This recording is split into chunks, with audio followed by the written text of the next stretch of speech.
Hello and welcome to this latest preview video for my teaching of Hamlet. I teach it to seniors in high school, but regardless of your age or your familiarity, these little preview videos are in no way meant as thorough explanations. I would not be capable of that. I don't even know what that means when it comes to Hamlet, but really just they're meant to sort of anchor you in the nuts and bolts of the story so you're reading and watching with slightly less confusion.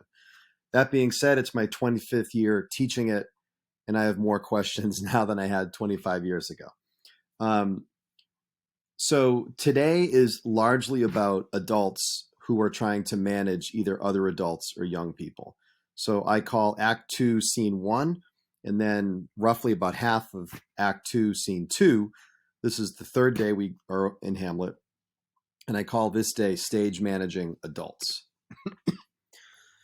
So we've just finished Act 1, and it was really frenetic, right? We have the beginning, which is the threats of Norwegian attack and armed guards in the middle of the night.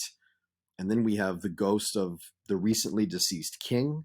So we're starting to piece together, recently deceased king. There might be threats on the kingdom. Norway is the threat.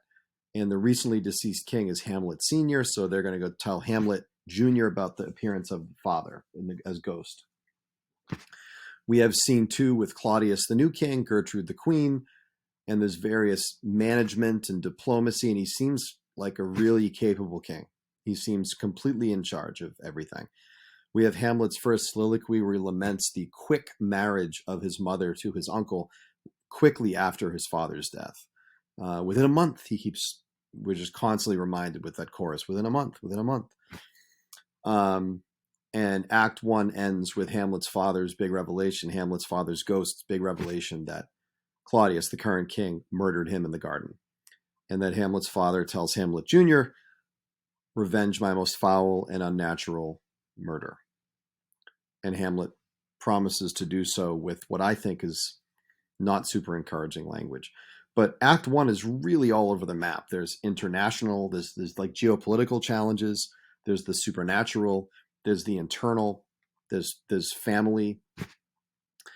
So it's really a very thorough introduction to all the layers of conflict.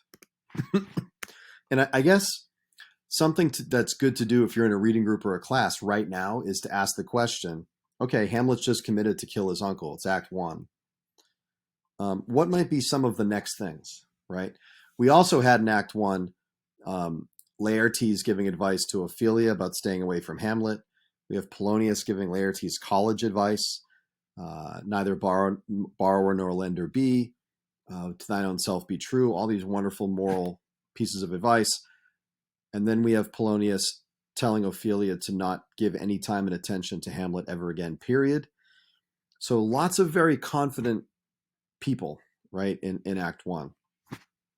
But Act 1 ends with Hamlet committing to kill his uncle, the king. On the surface, it looks like, well, sure, I just found out that this guy killed my father. Of course I'm going to go kill him. Hamlet's not a killer. And as dark as this sounds, I think an honest reading or watching of the play, you have to stop and ask, what would it take for you to kill someone in cold blood?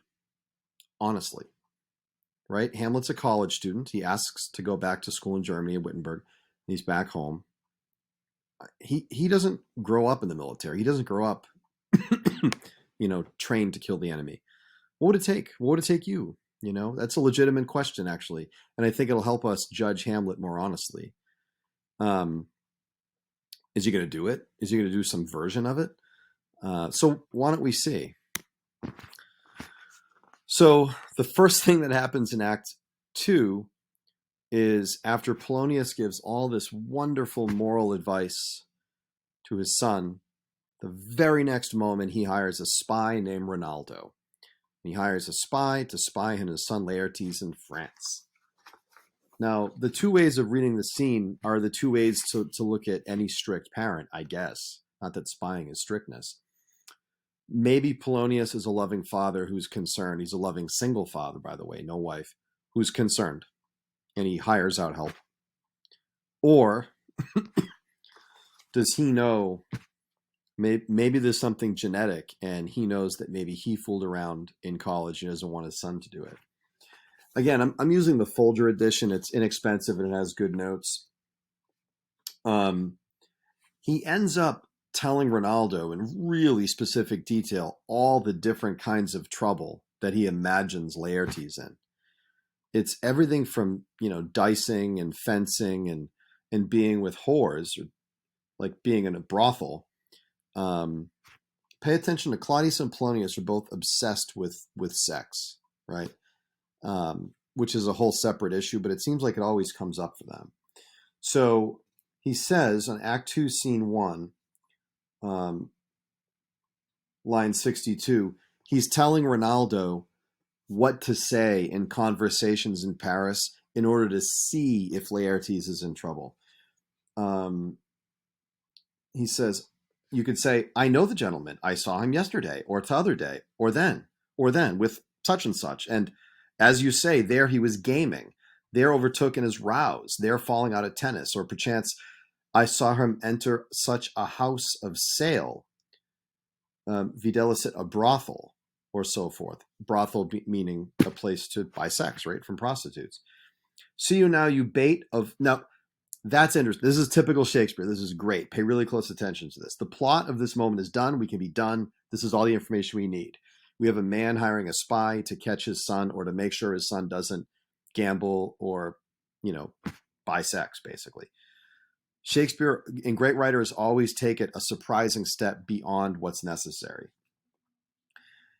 He then says, what the philosophy of spying is, which I love.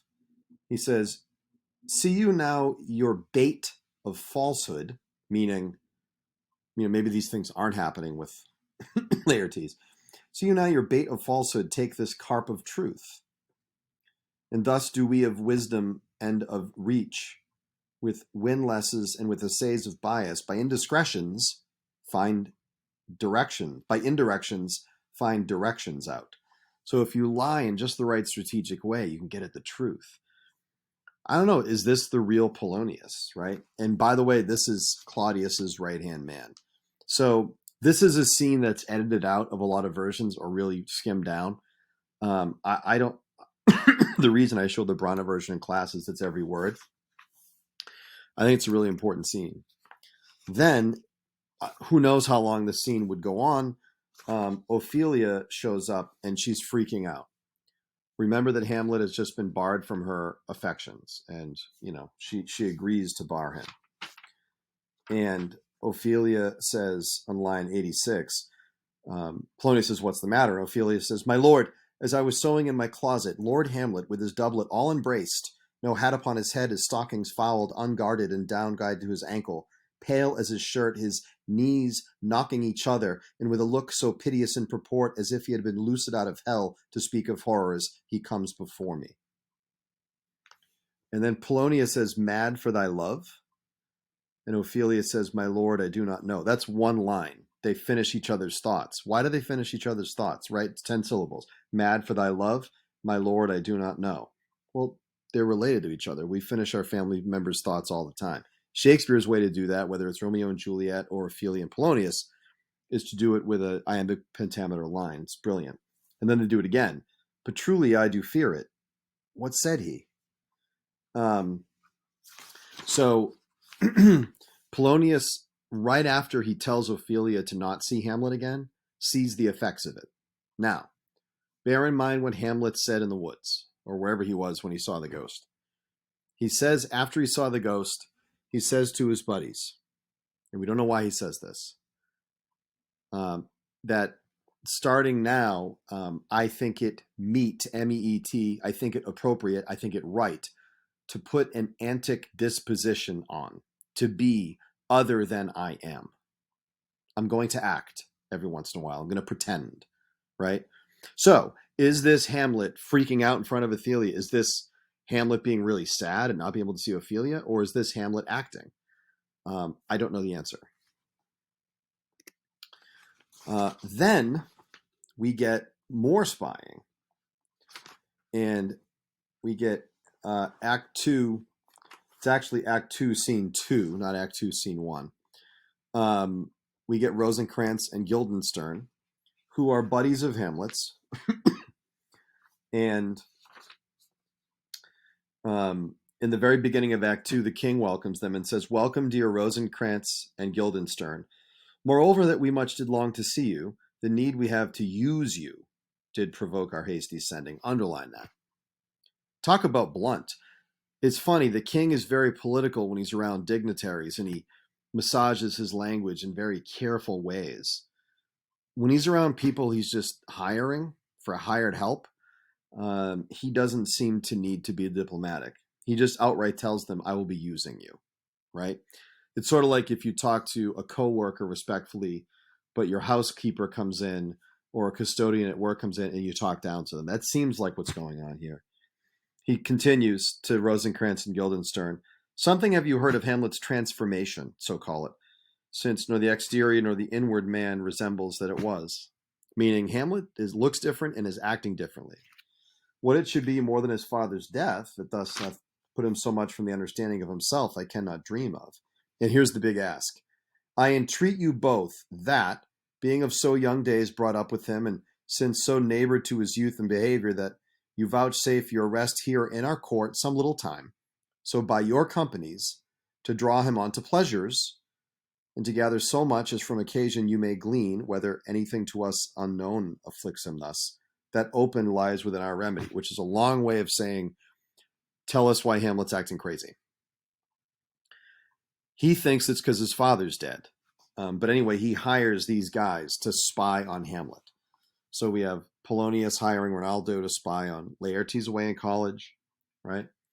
And then we have possibly Hamlet acting crazy, so he can almost spy on people as he's somebody else in a way. And we have Rosencrantz and Guildenstern hired to spy. Then Polonius, with this new information from Ophelia, is all excited. He's the sort of guy that loves having the inside track. All excited to go to the king to tell the king why Hamlet is crazy. The king desperately wants to know why Hamlet's acting crazy. Polonius is desperate to tell him. It takes him forever.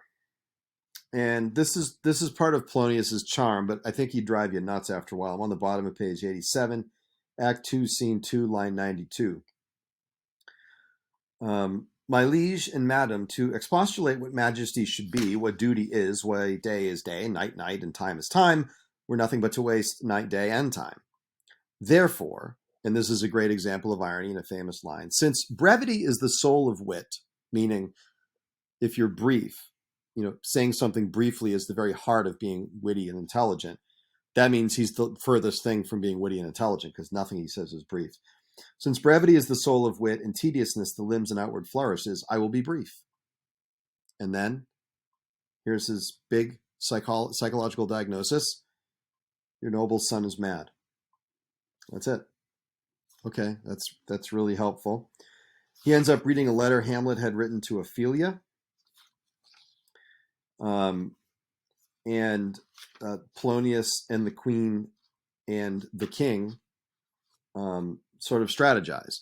But this is funny. I mean, it's just very not subtle reading of people here in a play full of subtlety. And then this is a scene some of my students choose to act out. After we finish reading the play, we do an acting project. And it's just a really nice, clean two-person scene where you have Hamlet, master of irony and wordplay, with Polonius, who, at least in my reading of the play, is what I would call irony deficient. He's a somewhat literal-minded guy. Strangely, unless he's talking to his daughter about having sex, that speech about Hamlet keeping Hamlet away is full of figurative language. But for the most part, Polonius speaks pretty literally. So there's a really smart guy who can manipulate words to his own ends, and Polonius is literal. So you can see where this is going. Furthermore, Hamlet's probably smart enough to know that Polonius is keeping his daughter from him. So in 187, they have a conversation that's worth looking at closely. That extends to 237, and it's simply on the surface about a book Hamlet's reading. And Polonius asks the literal question, What do you read, my lord? And Hamlet plays along. He's literal for one of the only times in the play. Um, he says words. He reads words. And then he kind of goes to some dark places. Just read these lines really carefully. So we have a bunch of moments in this half of an act where adults are spying on each other, and it culminates, at least in this chunk, with failed spying, right? With Polonius thinking, "Oh, Hamlet's going to go out and read, and I'm going to see what's wrong with him." And Hamlet, just watch what Hamlet does. I mean, Hamlet doesn't fall victim, certainly. I hope this little chat helps. Please comment if there's anything else you think is interesting in these lines. Say so. I'd be interested to dialogue with you. Good luck with your reading.